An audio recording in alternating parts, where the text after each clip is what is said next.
চা খাবে? না এখন না। মা আমি পড়ছি। তৃষা আজ একটু দেরি করছে না? মেয়েরা বড় হলে বাবার চিন্তাও বড় হয়। তৃষা, তুই এতক্ষণ কোথায় ছিলি? হ্যাঁ রে, তোর জন্য আমরা অপেক্ষা করছিলাম। কোনো সমস্যা হয়নি তো? এখন তুই সব ঠিক আছে? তৃষা, তুমি এত রাত করে বাড়ি ফিরবে না, আমাদের খুব টেনশন হয়। মা সরি। হ্যাঁ, শোনো তাকে। তুমি তো এরকম প্রতিদিন সরি বলো, তুমি তো আমাদের কথার গুরুত্ব দিচ্ছ না। মা, রাস্তাঘাটের পরিস্থিতি ভালো নয়, যদি কোনো বিপদ আসে ভাবতে পারো একবার। হ্যাঁ, তুমি ঠিক বলছো, সাবধানে থাকতে হবে। বাবা মা তোমরা অযথা টেনশন করছো। আমি এখন বড় হয়েছি, আমি আমার ভালো মন্দ বুঝতে শিখেছি। আমার আর এখানে ভালো লাগছে না। কি হয়েছে মা? আমি যাই। কি পড়ছিস রে?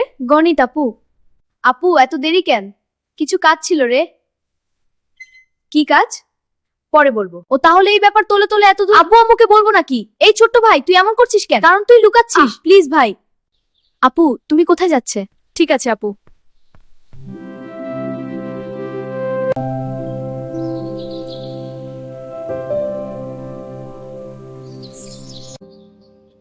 হ্যালো রাশিদ, কেমন আছো তুমি? মেসেজ দিলে আরেকটু হলে তো ধরা পড়ে যেতাম। আমি তোমার সাথে দেখা করতে চাই। বলো কোথায়? তুমি কখন ফ্রি থাকবে? ঠিক আছে, তুমি বিকেল 4টা বাজে গার্ডেনে থেকো, আমি অবশ্যই আসবো।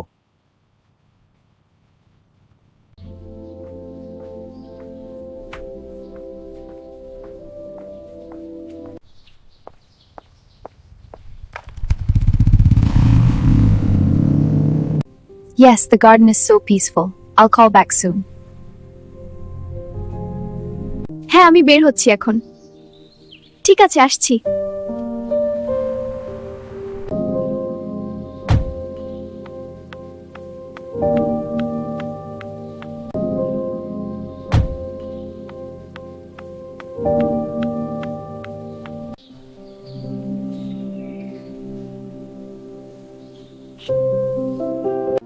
চলো কোথাও গিয়ে বসি।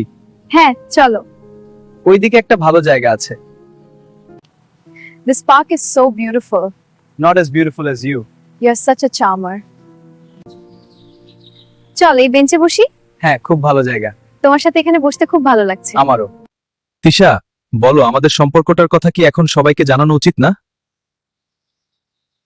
না রাশেদ, এখনই না। এই মুহূর্তে আমরা কাউকে জানাতে চাই না। ঠিক আছে তৃষা, আমরা অপেক্ষা করব। রাশেদ, আমার গার্ডিয়ানদের মন এখন ভালো নেই। তাদের মুখে যখন আবার হাসি ফুটবে তখন অবশ্যই আমরা সব জানাবো। ঠিক আছে সোনা, তোমার ইচ্ছে, চলো আমরা কফি হাউসে যাই, দুজনে গরম গরম কফি খাই। কফি হাউসের উদ্দেশ্যে রওনা হই। হ্যাঁ চলো। চলো।